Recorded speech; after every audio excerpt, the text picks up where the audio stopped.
My name is Sarah, and I just turned 30.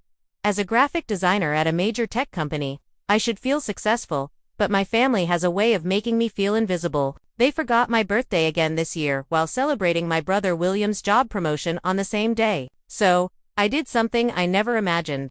I used my recent bonus to buy myself a $60,000 Audi. When I posted it on Instagram with the caption, "Birthday gift to myself," their reaction was explosive. Before I tell you what happened at the family meeting they urgently scheduled, let me know where you're watching from and hit subscribe if you've ever had to be your own biggest supporter. Growing up in Seattle with my parents and 2 siblings never felt like those happy family sitcoms. From my earliest memories, there was always an unbalanced equation in our household. My brother William, 3 years older than me at 33, and my sister Emily, 3 years younger at 27, somehow made me the invisible middle child, despite all my efforts to be seen. I still remember my 10th birthday. I woke up excited, had picked out a special outfit the night before, and bounded down the stairs, expecting at least pancakes or some acknowledgement. Instead, my mother, Catherine, was frantically preparing for William's soccer tournament, packing snacks, and ironing his uniform. When I quietly mentioned it was my birthday, she looked distracted and said, "Oh, right, we'll do something next weekend." That weekend never came. Meanwhile, when William turned 13 just months later, we had a backyard party with 20 kids, a hired magician, and a custom cake shaped like a basketball court. For Emily, the pattern was even more pronounced. Her Sweet 16 featured a rented venue, professional decorations, and my parents splurged on a professional photographer. My 16th birthday passed with a store-bought cake and a gift card to a bookstore.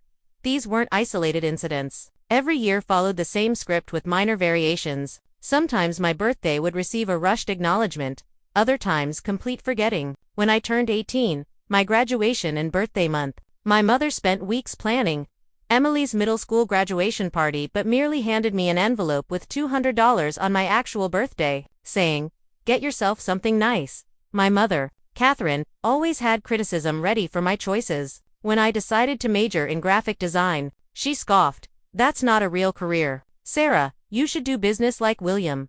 When I changed my hairstyle, she'd frown and say it didn't suit my face shape. When I wore clothes I loved, she'd suggest they weren't flattering. Every decision I made seemed wrong in her eyes. My father, Robert, was physically present but emotionally absent. He never openly criticized me like Mom did, but he never defended me either. He would shrug and say, "That's just how your mother is." As if that explained or excused everything, he'd retreat to his garage workshop whenever conflicts arose, leaving me to face my mother's criticism alone. I started working at 16, taking a job at a local coffee shop not because we needed the money, as my parents were comfortable middle-class professionals, but because I needed something that was mine, something I controlled. I worked through high school and saved most of my earnings. When college applications came around, I applied for scholarships and financial aid without much help from my parents, who were busy helping William with his business school applications. The only person who consistently remembered my birthday was my grandmother, Margaret, my father's mother. She would call exactly at 9:15 in the morning, the time I was born, and sing happy birthday to me. She'd mail cards with thoughtful notes and modest gifts that showed she actually knew me. She remembered I loved watercolor painting and sent me quality brushes one year. She knew I collected vintage postcards and found rare ones for my collection. When Grandma Margaret passed away 3 years ago, I lost the one family member who made me feel seen. She left me her collection of art books and a letter telling me to never stop creating beauty in the world. At her funeral, my mother commented that I was being dramatic when I couldn't stop crying. Over the years, I tried addressing the inequality directly. When I was 22, during a Thanksgiving dinner, I calmly pointed out that they had forgotten my birthday 3 years in a row. My mother immediately became defensive, claiming I was too sensitive and keeping score. My father stared at his plate. William looked uncomfortable but said nothing. Emily, only 19 then, actually said, "Well, you're not around as much anyway," as if my geographical distance justified emotional abandonment. That conversation, like all others attempting to address the family dynamic, went nowhere. I was always framed as the problem, too sensitive, too dramatic, too needy. After enough attempts, I stopped trying. After graduating college, I made the decision to move 3 hours away to Spokane, close enough to visit for major holidays but far enough to establish my own life and boundaries. I limited my visits to Thanksgiving, Christmas, and occasional family events like weddings or milestone birthdays, though never my own. Even during these limited interactions, the pattern continued. At last Christmas, my mother spent 30 minutes detailing Emily's accomplishments at her marketing job to extended family, then asked me, "Are you still doing that drawing thing for work?" College was both an escape and a challenge. I majored in graphic design at Washington State University. Not the prestigious art school I had dreamed of, but the practical choice given my financial constraints. While my parents paid full tuition for both William and Emily at private universities, I cobbled together scholarships, loans, and worked 3 part-time jobs: barista mornings, campus library afternoons, and weekend shifts at a print shop. The print shop job proved invaluable, giving me early exposure to design software and commercial printing processes. I would stay late after my shifts, practicing on their computers when no one needed them. My boss, Michael, noticed my dedication and started giving me small design projects for actual clients. By junior year, I had built a modest portfolio before many of my classmates had completed their first professional assignment. Graduation came with no fancy celebration. My parents attended the ceremony but left immediately after to prepare for Williams Law School graduation the following weekend. I watched classmates taking photos with proud parents holding flowers and balloons while I took a selfie in my cap and gown alone. My early career was marked by struggle and scraping by. I landed a job at a small design firm that paid barely above minimum wage. I shared an apartment with 3 roommates in a less desirable neighborhood. Many nights, I ate ramen noodles and worked on freelance projects until 2 in the morning to make rent. When I called home during this period, my mother would invariably compare my situation to William's law firm job or Emily's marketing position at a well-known company, both of which came with comfortable starting salaries. The turning point came 5 years ago when my portfolio caught the attention of a recruiter for Technova, a major technology company. The interview process was grueling, 6 rounds, including technical assessments and culture fit evaluations. When the offer came, the salary was triple what I had been making. I called my parents to share the news, but my mother's first response was, "Is that company stable? These tech places hire and fire so quickly." At Technova, I found something I had never experienced before: recognition. My designs were praised, my ideas valued. My manager, Laura, became the mentor I had always craved, providing constructive feedback while also championing my growth. Team meetings included genuine appreciation for individual contributions, and mine were regularly highlighted. As my professional confidence grew, I invested in personal growth too. I started seeing a therapist, Dr. Elizabeth Kim, initially to deal with workplace stress, but quickly our sessions focused on my family dynamics. She helped me recognize patterns of seeking validation where it would never be given. Through cognitive behavioral therapy, I began to internalize my accomplishments rather than waiting for external acknowledgement that never came. Your worth isn't determined by your family's ability to see it, Dr. Kim would remind me during sessions. Their limitations aren't your fault. I developed strong friendships that became my chosen family. Rachel, a content strategist I met at work, became my closest confidant. Ethan, a photographer I collaborated with on projects, became another core support person. We had weekly dinner nights, celebrated each other's victories, and provided shoulders during defeats. Despite my increasing financial stability, I maintained a modest lifestyle. I lived in a small but comfortable 1-bedroom apartment, drove a 10-year-old Honda, and invested most of my earnings. I took 1 vacation a year, usually a solo trip, to explore a new city and visit museums. My mother once commented that my apartment looked student-like when she visited, suggesting I wasn't living up to my potential materially. 6 months ago, the most significant professional achievement came my way. Laura was promoted to creative director and recommended me to take her position as art director. The promotion came with substantial responsibilities, leading a team of 12 designers, setting the visual direction for major product launches, and 40% salary increase plus a performance bonus that would be paid on the company's fiscal year end in June. When I shared this news with my family during a Sunday phone call, my father said, "That's nice, honey," before quickly changing the subject to William's consideration of buying a vacation property. My achievements remained invisible while my siblings' everyday activities were celebrated as remarkable. The internal conflict never fully resolved. Part of me still yearned for parental approval, while another part had grown to accept its absence. Dr. Kim called this my ongoing grief process, the parent-child relationship I deserved but never had while building the self-validation I needed to thrive. As June approached, I found myself experiencing the familiar birthday anxiety. My 30th birthday was coming up on the 15th, and despite years of disappointment, a small voice inside still hoped this year might be different. 2 weeks before my birthday, during our monthly family video call, I deliberately mentioned, "I'm thinking of taking the day off work for my birthday coming up." My mother nodded absently while scrolling on her phone. My father made a noncommittal sound. William wasn't on the call, and Emily was busy texting someone. No one acknowledged the statement. 1 week before, I texted our family group chat, "Any plans for next Thursday? It's a special day for me." My father responded with, "Nothing special here." My mother didn't respond at all. Emily sent back, "Working late that day," with a shrugging emoji. William, surprisingly, did ask, "What's happening Thursday?" But when I replied, "My birthday," he simply liked the message without responding further. 3 days before, I sent individual messages to each family member. To Mom, "Would love to have a quick birthday call on Thursday if you're free." To Dad, "Any chance you remember what's happening Thursday?" To William and Emily, "Birthday girl will accept virtual coffee dates on Thursday." My mother responded she would check her schedule. My father said, "We'll try to remember."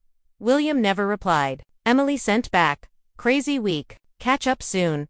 The day before my birthday, my bonus was deposited into my account. The amount was substantial $20,000 after Techsouza recognition of my team's successful product launch campaign. I allowed myself a moment of pride before the familiar cloud of birthday dread settled in. On the morning of my 30th birthday, I woke up to 0 messages from my family. I got ready for work, giving myself a little extra time with my makeup and choosing a favorite dress.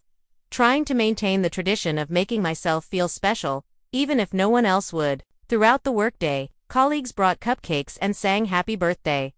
Laura took me to lunch at my favorite sushi place. My team presented me with a custom illustrated poster they had all contributed to, showing inside jokes and meaningful moments from our projects together. These gestures touched me deeply, yet the silence from my phone, where family messages should have been, created a hollow feeling I couldn't shake. At 6:30 that evening, as I was heating up dinner for one, I decided to check Instagram. The first post in my feed was from my mother, a professional-looking photo of William in a suit with the caption, "So proud of my amazing son on his promotion to senior partner. Always knew you were destined for greatness."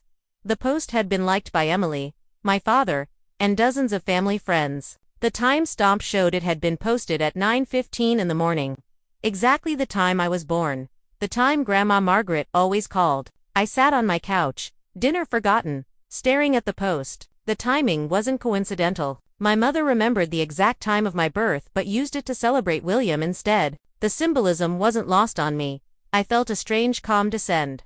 The kind that comes when a pattern is so blatant it can no longer be denied or explained away. I called Rachel, my voice surprisingly steady as I described what happened. "That's it," she said, her voice vibrating with anger on my behalf. "I'm done with them forgetting you. We're celebrating properly this weekend. But first, you need to do something bold for yourself.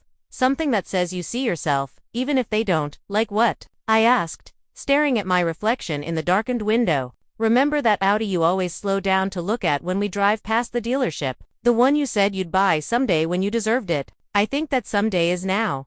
The suggestion sparked something in me. I had always admired the sleek Audi A5 coupe with its elegant lines and understated luxury. It represented success without being flashy, achievement without shouting. I had never seriously considered buying one, telling myself it was impractical, too expensive, something for other people. But that night, I opened my laptop and began researching. With my promotion, increased salary, and bonus, the numbers actually worked. I had saved diligently for years, lived below my means, and had excellent credit. The calculator on the Audi website showed monthly payments that fit comfortably within my budget, especially if I made a substantial down payment using part of my bonus. I spent hours reading reviews, watching video tours, and comparing features. The research gave me purpose, channeling my hurt into action. Around midnight, I made an appointment at the dealership for the following day, telling myself I was just looking. As I finally fell asleep, I realized no one from my family had called or texted. My birthday had come and gone, forgotten completely in favor of William's professional achievement. But for the first time, instead of feeling the familiar ache of invisibility, I felt something new. Resolution. The next morning, I woke up wondering if I had been impulsive in making the dealership appointment. In the light of day, Would the idea of buying an Audi seem ridiculous? But as I got ready, the determination I felt the night before remained intact. This wasn't about spite or showing off. This was about finally treating myself with the consideration my family never showed me. I arrived at Spokane Luxury Imports at 10:30, feeling somewhat out of place among the gleaming vehicles. A salesperson named David approached with a warm smile, not the aggressive pitch I had expected. "I'm here to look at the A5 Coupe," I said, surprised at the confidence in my voice. "Excellent choice," David replied. "Are you interested in the standard model or the S-Line package?" My research from the previous night prepared me for this question. "The S-Line, definitely. In quantum gray, if you have it." David seemed impressed by my specificity and led me to a model that matched my requirements exactly. The car was even more beautiful in person than in photos. The gray exterior had depth and character that changed with the light. The interior was sleek black leather with brushed aluminum accents. "Would you like to take it for a test drive?" David asked. Behind the wheel, something shifted in me. The engine's quiet power, the responsive handling, the feeling of being cocooned in quality craftsmanship, all felt right. We drove through downtown Spokane, along the river, and up into the hills. The car moved with precision that made my old Honda feel like a toy in comparison. When we returned to the dealership, David asked, "What do you think?" "I think we should talk numbers," I replied. Surprising myself again, in the office, David presented the pricing information. The vehicle's base price was $58,000, and with the options I wanted, it came to just over $62,000. With my planned down payment of $20,000, the financing terms were better than I had calculated the night before. "Is this your first luxury vehicle purchase?" the finance manager asked as I reviewed the paperwork. "Yes," I admitted. "I've been working toward this for a long time." "Congratulations," she said sincerely. "It's always special to see someone reward themselves for their hard work." Those words struck me deeply. When had anyone in my family ever congratulated me that way? When had they acknowledged my hard work as deserving of reward? Signing the papers felt both terrifying and liberating. The amount was by far the largest purchase I had ever made, yet it was within my means. I wasn't being reckless or irresponsible, as my mother would undoubtedly claim. I was making a calculated decision to invest in quality and in my own happiness. When David handed me the keys and walked me to my new car, now detailed and waiting at the front of the showroom, I felt a surge of emotion I hadn't expected. This wasn't just a car. It was tangible proof that I could provide for myself what others had withheld: recognition, celebration, reward. Driving home in my new Audi felt like floating. The leather seat seemed to embrace me. The premium sound system played my favorite songs with clarity I'd never experienced in a car before. At stoplights, I caught myself smiling at the steering wheel with its embossed logo. When I parked outside my apartment building, I sat for a moment, just admiring the dashboard. Then I took out my phone and called Ethan, my photographer friend. "Remember how you've been asking to photograph a luxury car for your portfolio?" I asked. "How about my brand new Audi A5? Ethan was at my place within the hour, professional camera equipment in tow. We spent the next 2 hours finding perfect locations around the neighborhood, the car against urban backdrops, parked beside cherry trees in bloom, catching the late afternoon sun in a way that made the paint shimmer. "These are coming out amazing," Ethan said, showing me previews on his camera screen. "You look great with the car, too."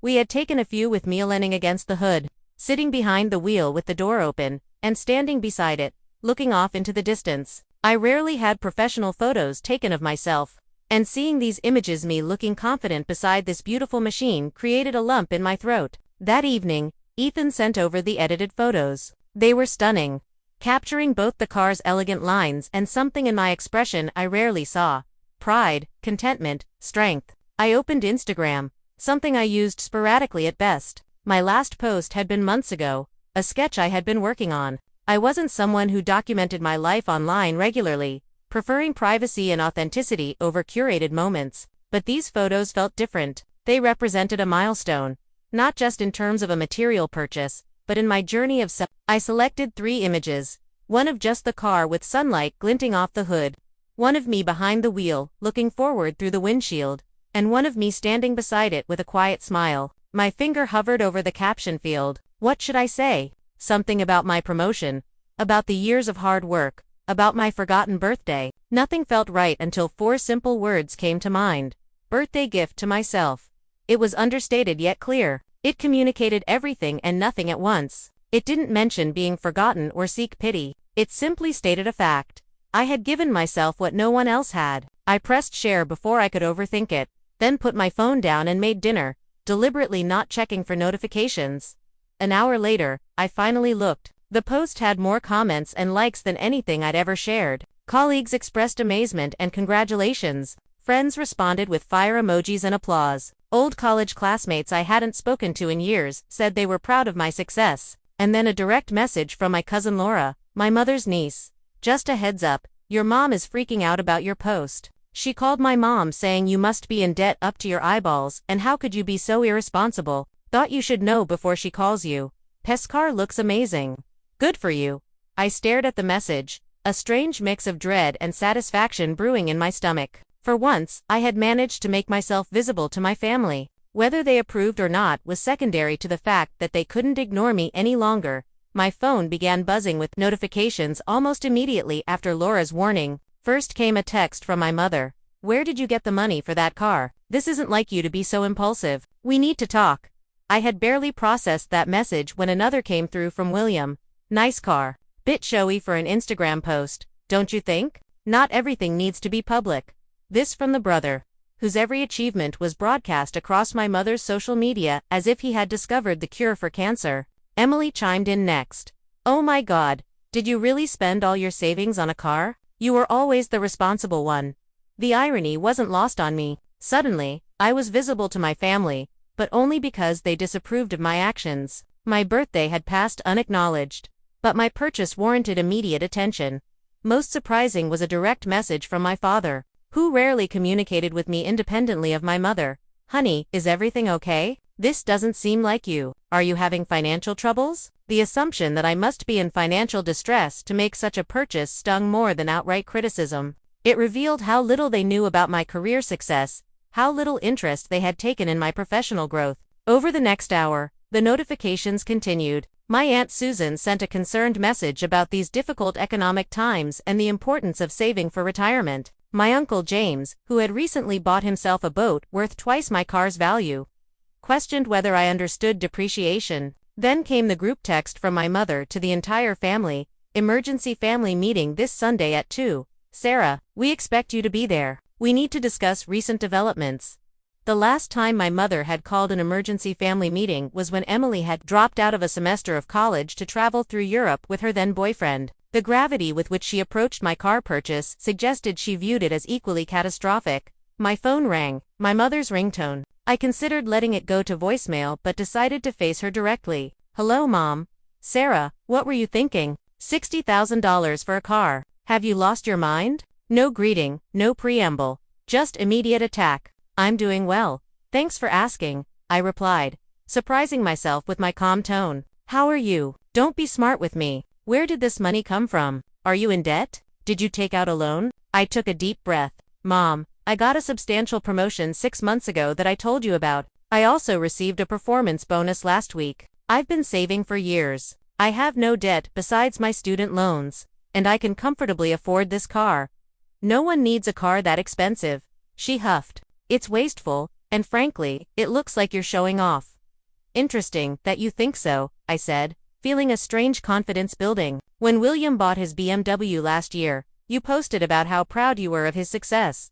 That's different. William is established in his career, and I'm not. I'm an art director at a major tech company, Mom. I manage a team of 12 people. I've been at my company for 5 years with consistent promotions. Well, she huffed, clearly thrown by my factual recounting of my career. We still need to discuss this as a family. Sunday at 2.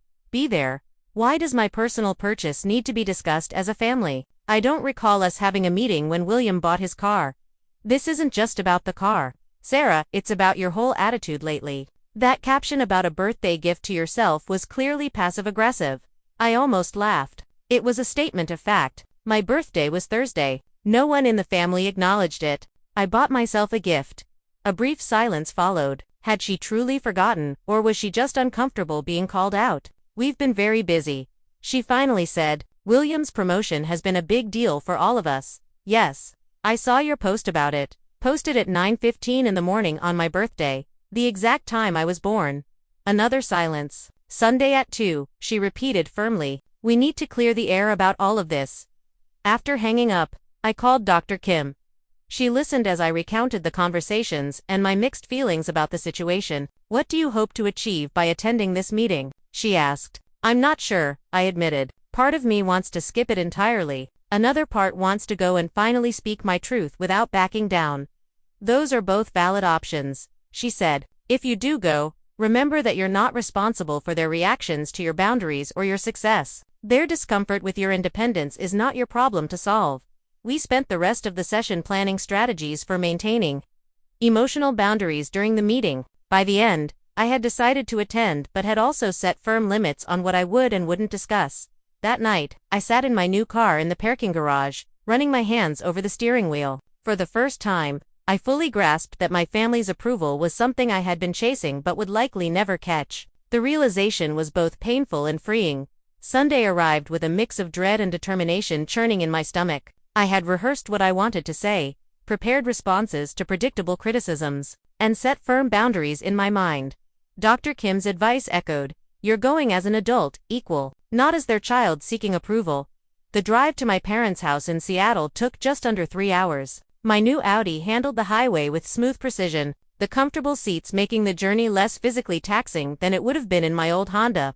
I played empowering music through the premium sound system, building my confidence with each mile. As I turned onto the familiar street of my childhood home in Bellevue, I felt my heart rate increase. The row of parked cars told me everyone had already arrived. I deliberately parked the Audi directly in front of the house rather than tucking it away down the street, as part of me wanted to do. The car wasn't something to hide. It was a symbol of my success and self-regard. I sat for a moment, gathering my courage, then walked the short path to the front door. Before I could knock, it swung open to reveal my father, looking uncomfortable as always during family tension. "You're here," he said, stating the obvious. "Everyone's in the living room." The scene inside was exactly as I had imagined. My mother perched on her favorite armchair like a judge, presiding over court. William and Emily occupied the couch, both checking their phones but looking up when I entered. Various aunts, uncles, and cousins filled the remaining seats, including Laura, who gave me a subtle, supportive nod. All conversation stopped as I walked in. Several pairs of eyes darted to the window where my Audi was visible, then back to me with expressions ranging from disapproval to curiosity. "Sarah, thank you for coming," my mother said formally, as if this were a business meeting rather than a family gathering. "We've been concerned about your recent decisions." "Which decisions exactly?" I asked, remaining standing rather than taking the lone empty seat that would have put me directly in the spotlight. "The car, obviously," she replied, gesturing toward the window. $60,000 is an enormous amount of money to spend impulsively. It wasn't impulsive, I corrected calmly. I've admired that model for years, researched it thoroughly, and made sure it fit within my budget before purchasing. But the timing, William interjected, right after your birthday with that caption. It seemed like you were trying to make some kind of statement. I was making a statement, I acknowledged, just not the one you think. I was celebrating myself and my achievements since no one else in this family seems inclined to do so. The room went quiet. My mother's lips pressed into a thin line. "That's unfair, Sarah," she finally said. "We've always supported you." "Have you?" I asked, feeling strangely calm. "When was the last time any of you acknowledged my birthday or my promotion, 6 months ago, or any professional achievement I've had in the past decade?" My father shifted uncomfortably. Emily suddenly became very interested in her fingernails. William crossed his arms defensively. "We're not mind readers," my mother said. "If you wanted a birthday celebration, you should have said something directly."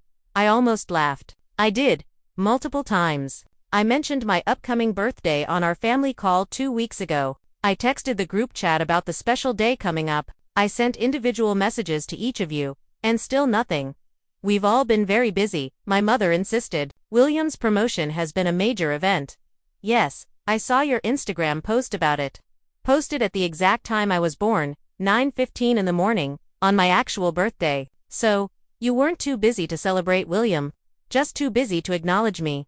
The pointed observation landed like a stone in still water, sending ripples of discomfort through the room. My Aunt Susan audibly gasped. Laura suppressed what looked suspiciously like a smile. "This isn't just about your birthday," my mother deflected. "It's about this extravagant purchase and flaunting it online." Speaking of finances, she continued, "Changing tactics. We were planning to ask for your contribution to William's wedding next spring, but if you're spending money like this on cars, perhaps you're not in a position to help." And there it was. The real reason for this emergency meeting, not concern for my financial well-being, but concern that my independent spending might affect what I could give to William. The revelation created a strange clarity, like fog suddenly lifting.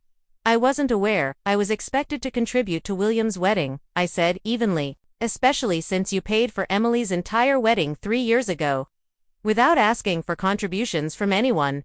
My mother flushed. "That was different. Your father had just received his bonus that year, and I just received mine," I countered, "which I chose to spend on myself for once instead of trying to buy the family approval that never seems to come, no matter what I do."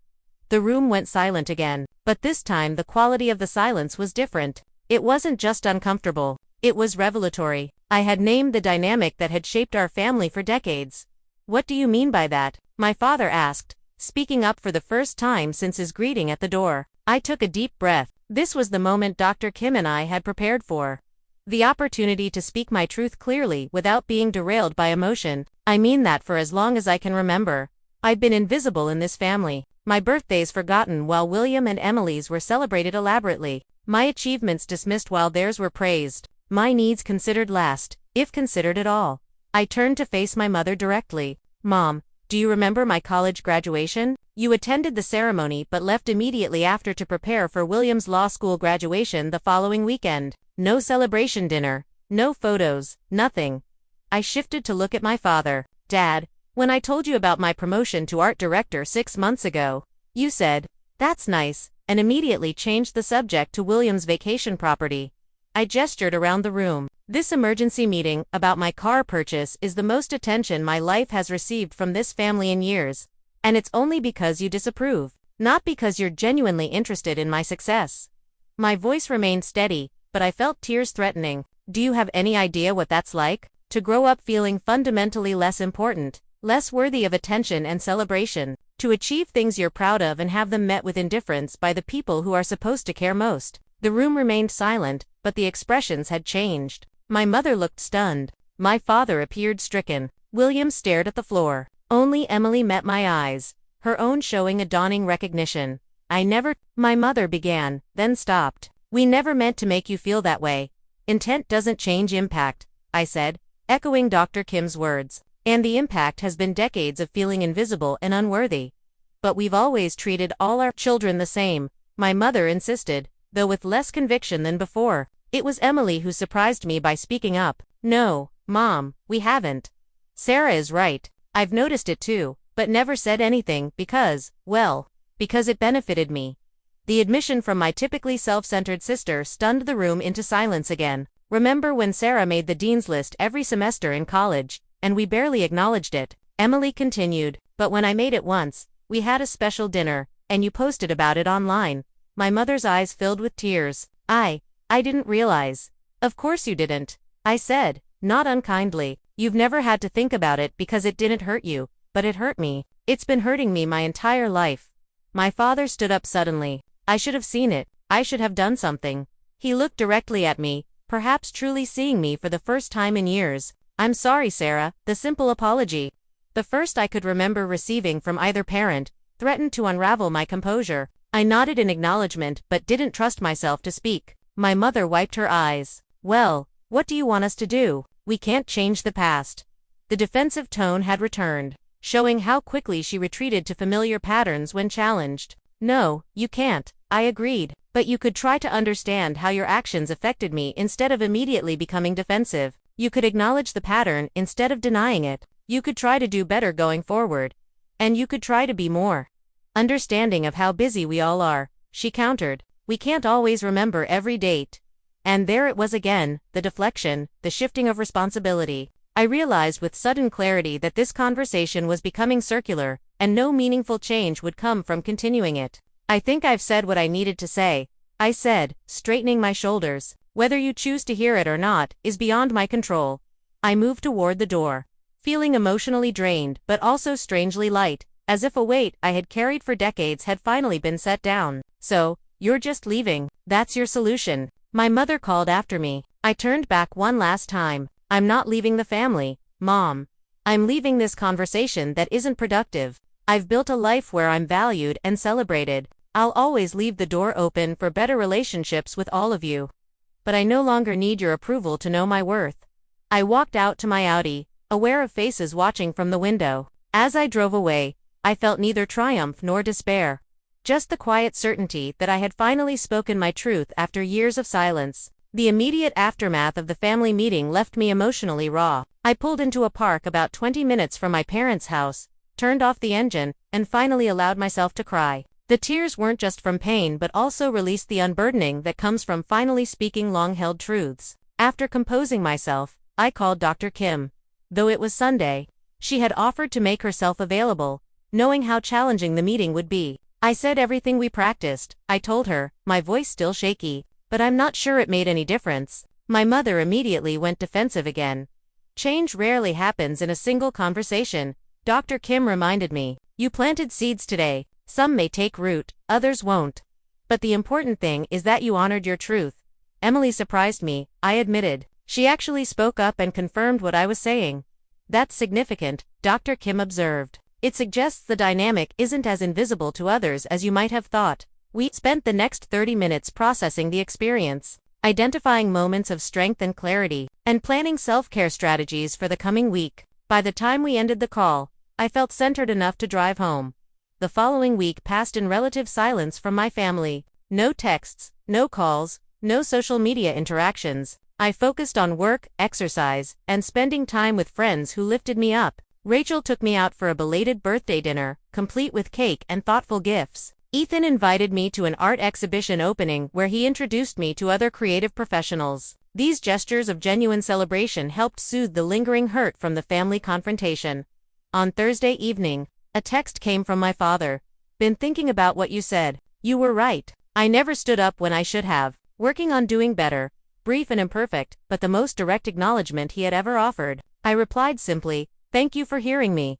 The weekend brought an unexpected visit. I opened my apartment door to find Emily standing there, looking uncharacteristically nervous. "Can we talk?" she asked. Over coffee at my kitchen table, Emily shared her own perspective on our family dynamics. "I always knew you got treated differently," she admitted, "but I was selfish and liked being the favorite daughter. It was easier to go along with it than question it."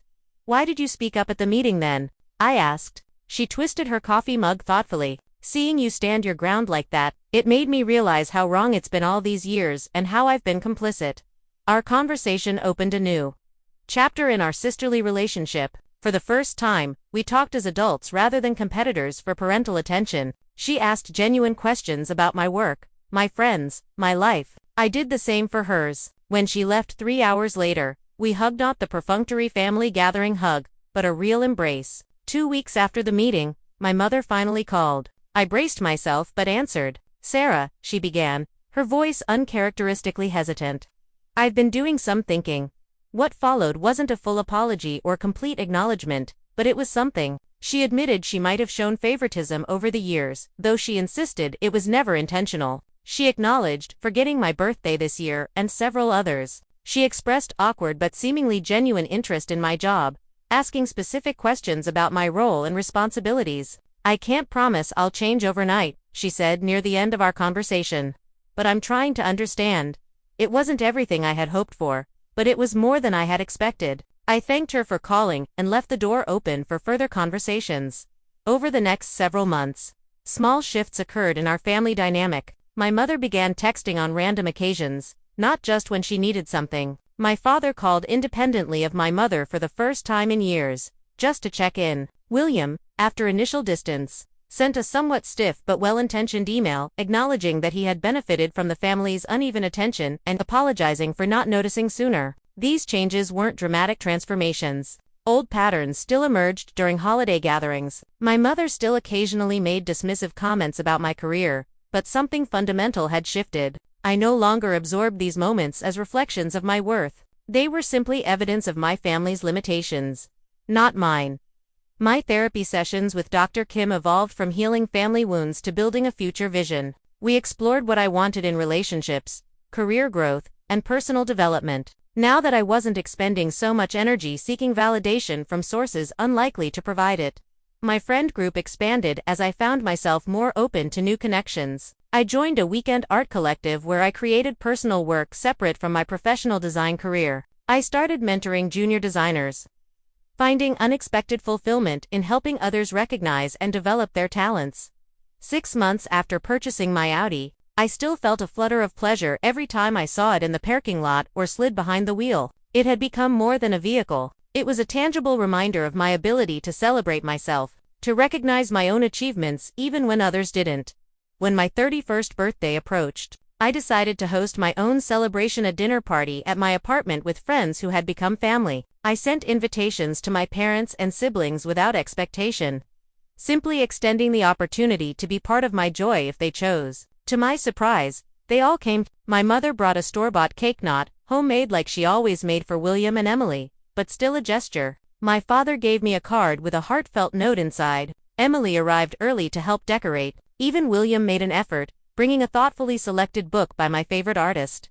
The evening wasn't perfect. Old dynamics flickered occasionally beneath the surface, but as I looked around at the mixed group of chosen and biological family sharing food and conversation in my home, I felt a profound sense of peace. I had created this celebration for myself, filled it with people who valued me, and invited my family to join, not as the sole source of validation, but as participants in a life already full. The most important relationship I had cultivated was with myself, learning to see my worth clearly even when others couldn't, to celebrate my achievements without external validation, to set boundaries without guilt, to give myself the acknowledgement I deserved.